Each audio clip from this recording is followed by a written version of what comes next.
Standing in the need of prayer. It's me, oh Lord. Standing in the need of prayer. It's me, oh Lord. Standing in the need of prayer. It's me, oh Lord. Standing in the need of prayer. Not my mother, not my sister, but it's me, oh Lord. Not my brother, not my father, but it's me, oh Lord. Good morning, good morning, good morning, good morning, good morning, good morning. And welcome to Daring Dialogues. I'm your host today, Shantae Charles. It is Thinking Thursday, Theology Thursday. Normally, we are reading and studying the topic of forgiveness, but for Black History Month, we have taken a pause on that book. Even though the topic, if you think about everything that's happening, is still relevant. We are taking a look at some other books this month, but we are keeping in time with our daily motivation for success. So we are going to start there. Today is February 20th, and the topic is When Will It Ever End? Josephine Baker, actress, dancer, and entertainer, said this: The secret to the fountain of youth is to think youthful thoughts. Creativity is one of the characteristics of infinite intelligence. Actuarial tables seem to confirm that high achievers have an innate need to be more creative. As a group, creative men and women, research scientists, inventors, painters, writers, and philosophers not only live longer, but also remain productive longer than their non creative counterparts. For example, A.G. Gaston is still negotiating business deals. He's 100 years old. At 78, T.M. Alexander is still selling life insurance. At 75, Dr. Selma Burke completed the requirements for her PhD. In a teaching career that spans more than 80 years, John Morton Finney earned his fourth bachelor's degree at 75.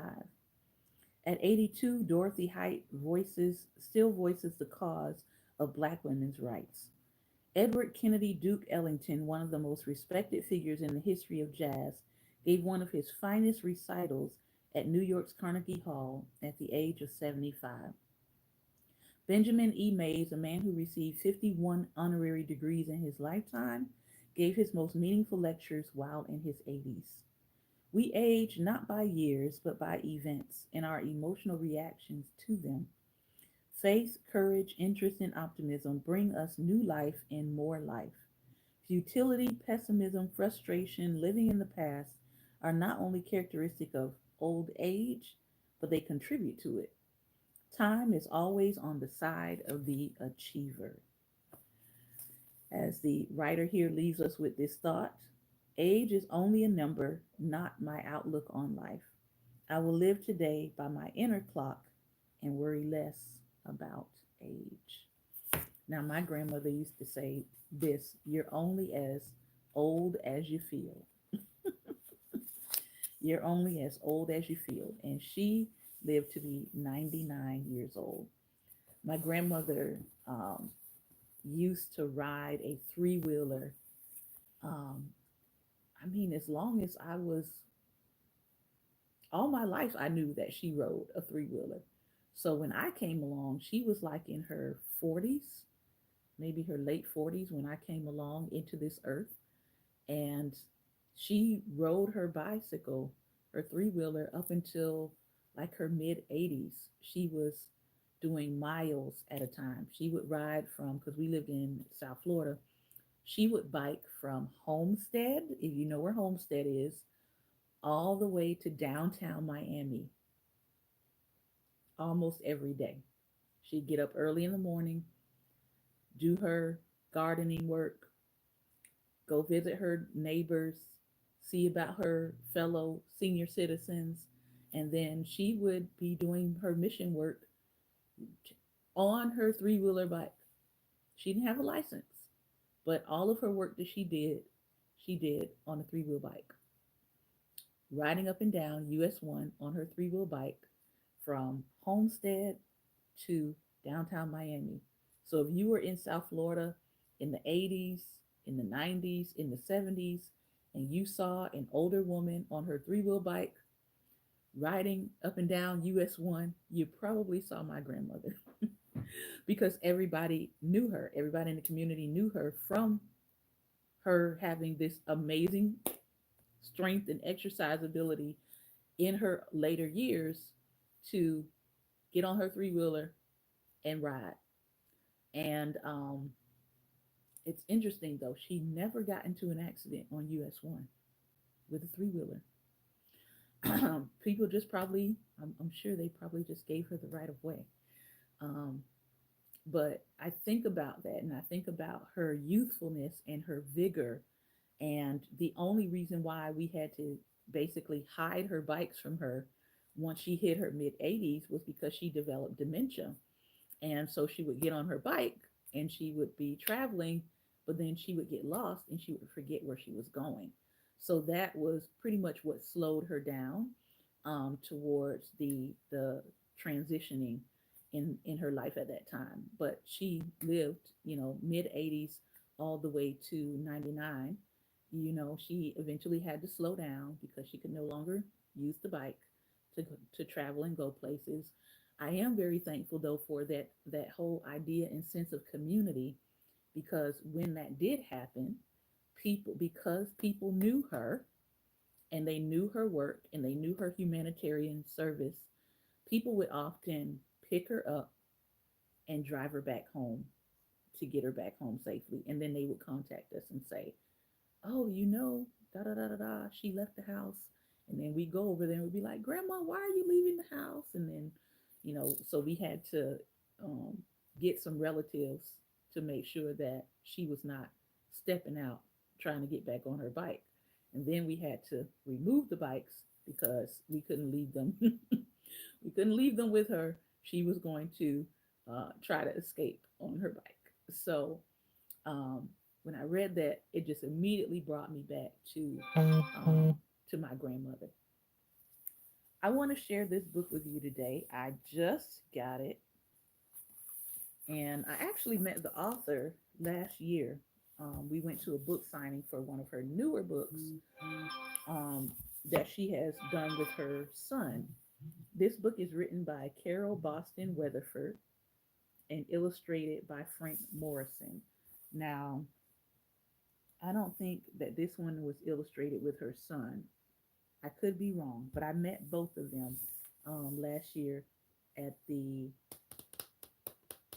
museum. I'm trying to remember which museum. The Douglas, it's now called Douglas Banneker Tubman Museum in Maryland. But I saw this book and I was like, man, this is a really beautifully illustrated book. It's called Standing in the Need of Prayer, a modern retelling of the classical spiritual. Now, I remember I didn't grow up in church, but the times that I did go, for the short period that I went, I remember us singing this song called Standing in the Need of Prayer. I don't know if this is the same song, but we'll see.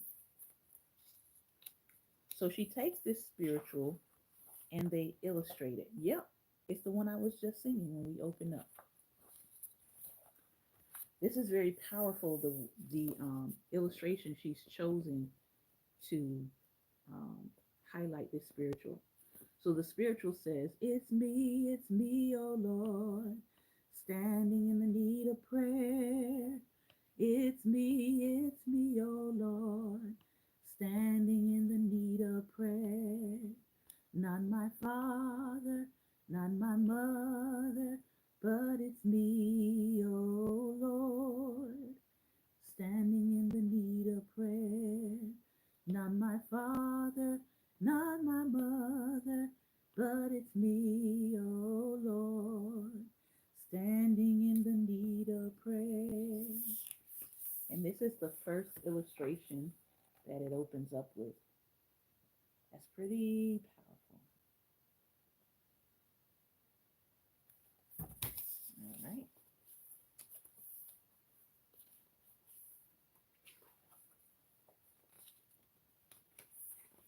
Its families enslaved and sold apart, standing in the need of prayer. Its runaways fleeing the yoke by dark, standing in the need of prayer. Now, again, this is pretty powerful because today, if you've ever heard this song in a church, you don't hear this part of the spiritual being sung anymore. You only hear the first part that I sang earlier. It's a preacher with a scar like a lightning bolt, standing in the need of prayer. It's a band of rebels who are plotting revolt, standing in the need of prayer. Yeah, I see why they don't sing that part, huh? And this is the illustration.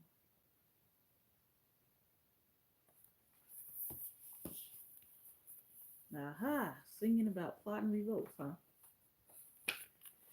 It's freedmen seeking kin at emancipation, standing in the need of prayer.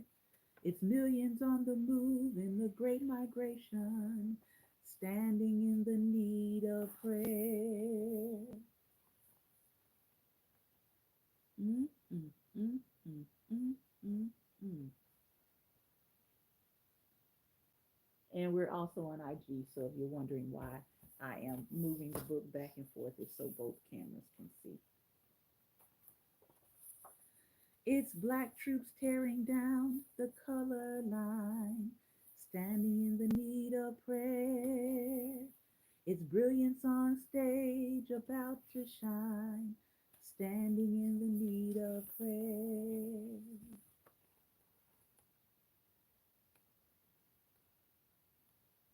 Lovely, lovely, lovely. Mm-hmm.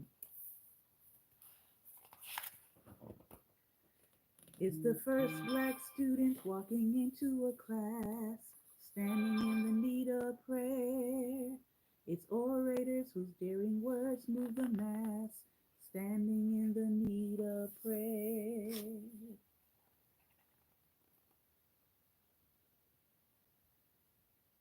Mm, mm, mm, mm, mm, mm. It's churches hosting rallies and planning meetings, standing in the need of prayer. It's marches who brave insults and hates and slurs, standing in the need of prayer. And the chorus says, not my mother, not my father, but it's me, oh Lord. Not my sister, not my brother, but it's me, oh Lord. It's record-breaking athletes who are so unreal, standing in the need of prayer. It's champions turned warriors who protest and kneel, standing in the need of prayer. So now we are adding to the song. Mhm. Not my mother, not my sister, but it's me, oh Lord. Not my father, not my brother, but it's me, oh Lord. It's choirs that sing justice that will bring change, standing in the need of prayer. This land is both yours and mine, let freedom ring, standing in the need of prayer. Mhm. I like this book. I'm going to give it away though to a young person. Not my preacher, not my teacher, but it's me, oh Lord, standing in the need of prayer. Not my preacher, not my teacher, but it's me, oh Lord. It's me, oh Lord, standing in the need of prayer. It's me, oh Lord, standing in the need of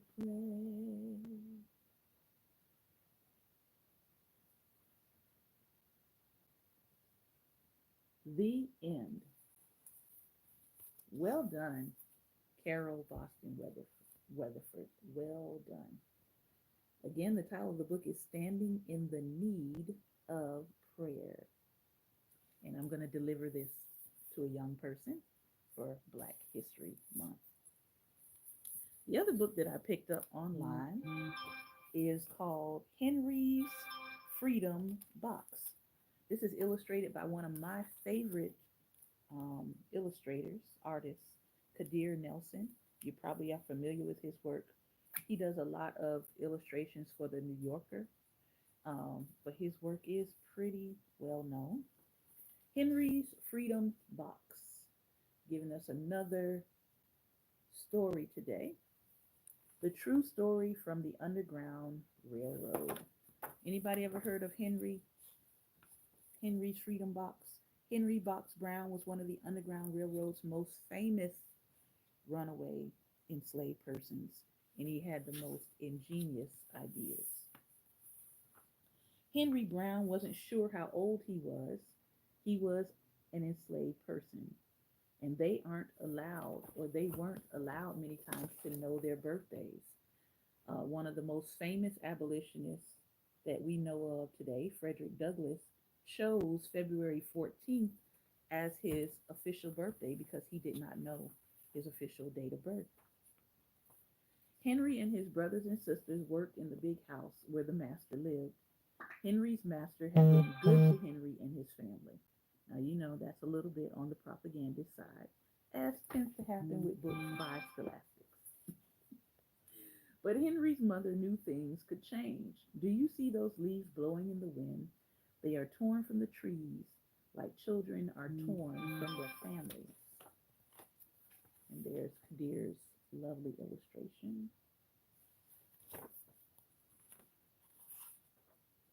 One morning, the master called for Henry and his mother. They climbed the wide staircase. The master lay in bed with only his head above the quilt. He was very ill and beckoned them to come closer. Some enslaved persons were freed by their owners. Henry's heart beat fast. Maybe the master would set him free. But the master said, "You are a good worker, Henry. I am giving you to my son. You must obey him and never tell a lie." Henry nodded, but he didn't say thank you. That would have been a lie.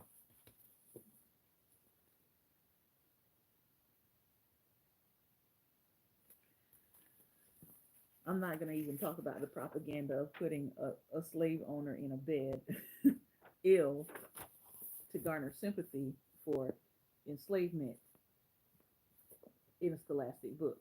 That's a whole other topic. Later that day, Henry watched a bird soar high above the trees. Free bird, happy bird, Henry thought. Henry said goodbye to his family. He looked across the field. The leaves swirled in the wind. So Henry is being given away into the perpetuity of a horrible institution to the master's son. Henry worked in his new master's factory. He was good at his job. "Do not tear that tobacco leaf," the boss yelled at the new boy. He poked the boy with a stick. "If you make a mistake, the boss will beat you."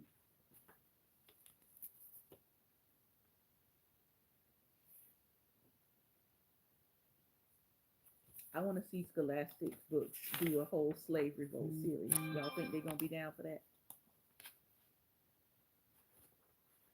Months later, Henry asked Nancy to be. Wait, I missed something. Oh, there we go. I almost couldn't find the words here. Henry was lonely. One day he met Nancy, who was shopping for her mistress. They walked and talked and agreed to meet again. Henry felt like singing, but enslaved people didn't dare sing in the streets. Instead, he hummed all the way home. So this is Henry growing up.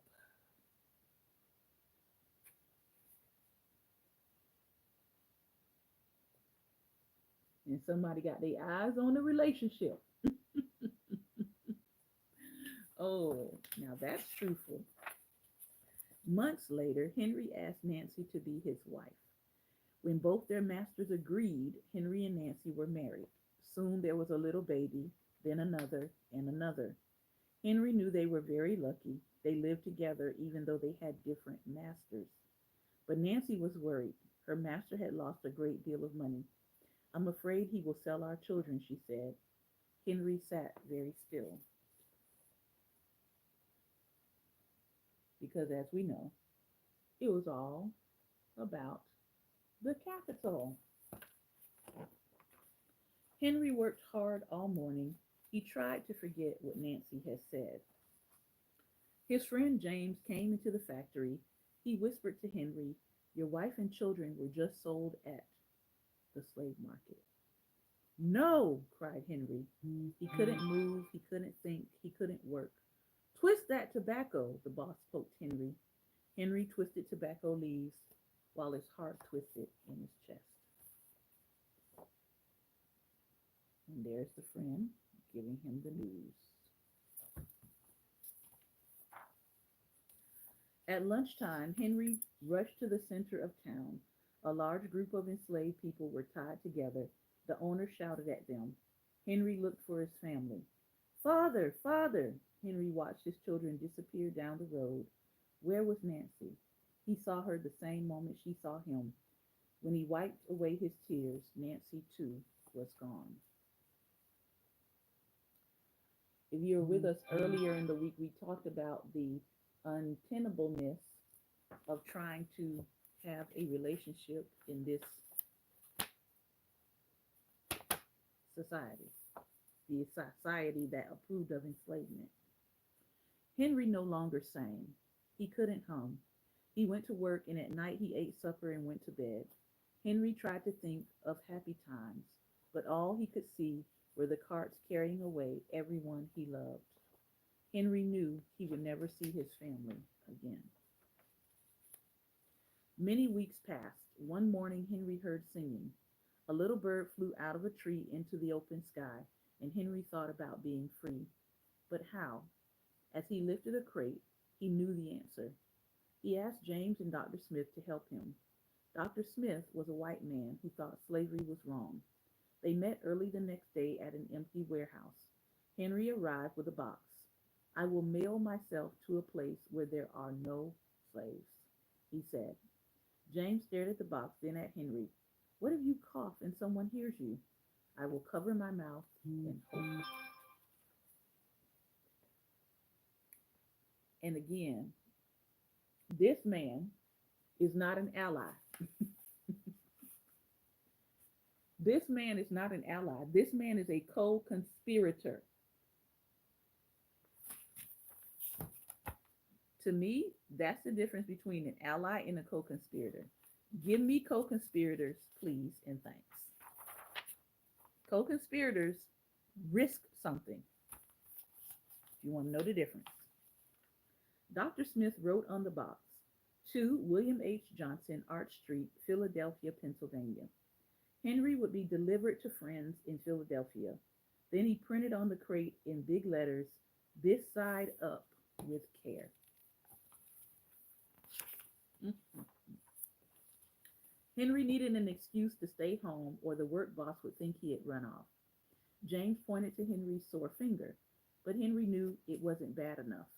He opened a bottle of oil of vitriol. "No!" cried James. Henry poured it on his hand. It burned his skin to the bone. Now the boss would have to let him stay home. Dr. Smith bandaged Henry's hands. They arranged to meet the next morning at 4 o'clock in the morning.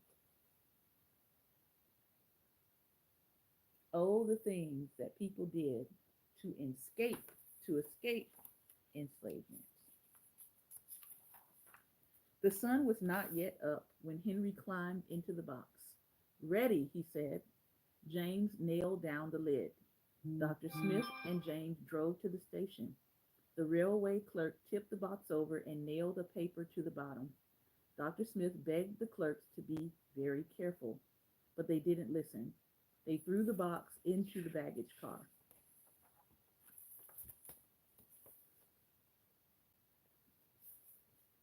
So much for This side up with care. Looking at you, postal worker, mishandling our packages. Hours passed. Henry was lifted up and thrown again, upside down. He heard waves splashing. This must be the steamboat headed for Washington, D.C. The ship rode smoothly, but Henry was still upside down. Blood rushed to his head. His face got hot. His eyes ached. He thought his head would burst, but he was afraid to move. Someone might hear him.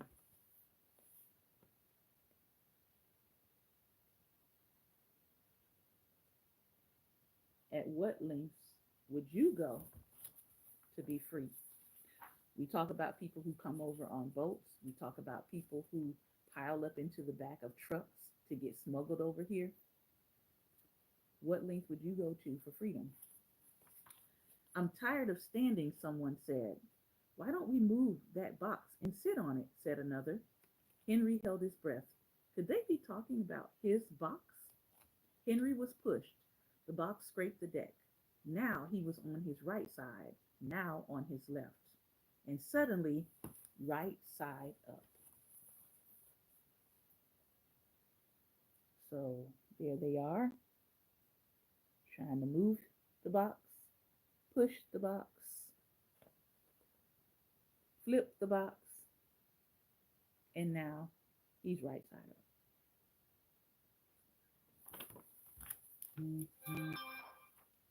What do you think is in here? Said the first man. Mail, I guess, said the other. I am mail, thought Henry, but not the kind they imagined. Henry was carried off the steamboat and placed in a railroad car, this time head up. He fell asleep to the rattling song of the train wheels. You got mail. Mm-hmm. I love it. He awoke to loud knocking. Henry, are you all right in there? All right, he answered. The cover was pried open. Henry stretched and stood up. Four men smiled at him. Welcome to Philadelphia. At last, Henry had a birthday. March 30th, 1849, his first day of freedom. And from that day on, he also had a middle name. Everyone called him Henry Box Brown. I love it. Genius idea. Risky, but genius idea. And that was the end. I'm going to read the author's note. In the mid 1800s, there were about 4 million enslaved people living in the United States. They were owned like tables or cows or wagons. Historians believe between 60,000 and 100,000 slaves escaped to freedom, traveling on what was called the Underground Railroad. The Underground Railroad, of course, wasn't a real railroad. It was the secret ways that enslaved people made their way from the south to the north. And we also know that there was a south to the further south travel as well.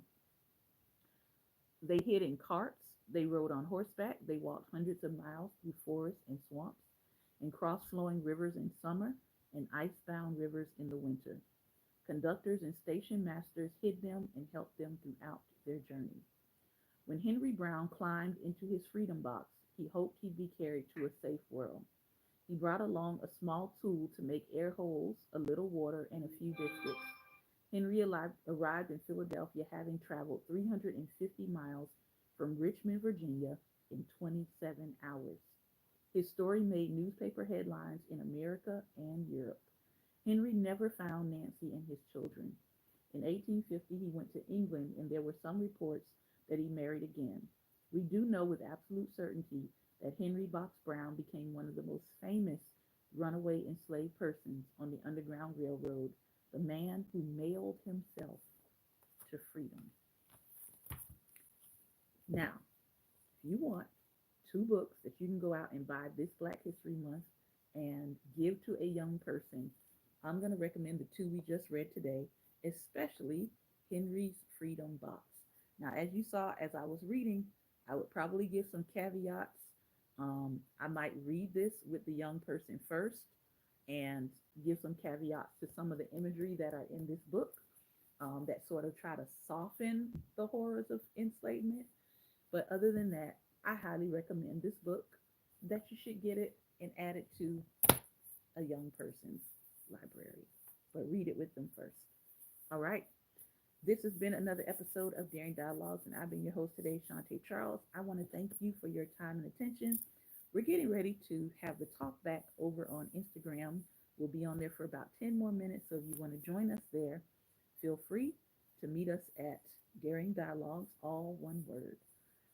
Take care, be well, and most importantly, be light. Thank you for tuning in.